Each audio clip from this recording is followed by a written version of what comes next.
आला मी काय म्हणतो आपण पण मुलींसारखं आपल्या सुखदुःख वाटावर जरा चांगलं तर वाटेल आपल्याला. बरोबर आहे. सांग तुझं काय आहे का? अरे भाऊ मला एक मुलगी आवडत होती पण तिचा बॉयफ्रेंड निघाला. तुझं? माझ्या बी घरी लय प्रॉब्लेम चालू आहेत रे. माझं पण आहे रे. माझा आजोबा वारले तेव्हापासून जरा चांगलंच वाटणं गेले, पण ते फीलच येणं गेले रे आपल्याला. काहीतरी कमी असल्यासारखं वाटलं असं मनातून फील. हा, ते काय सांगण्यासाठी फील असं चांगलं मनातून यावं लागतंय सगळं. काहीतरी कमी आहे.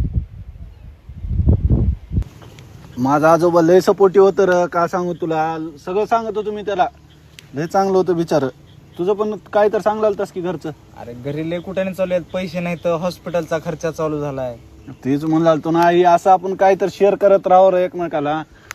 हे असं बसल्यावरच आपल्याला सगळं मनातून निघतंय, आहे का नाही? बाहेर बरं वाटलं रे आता.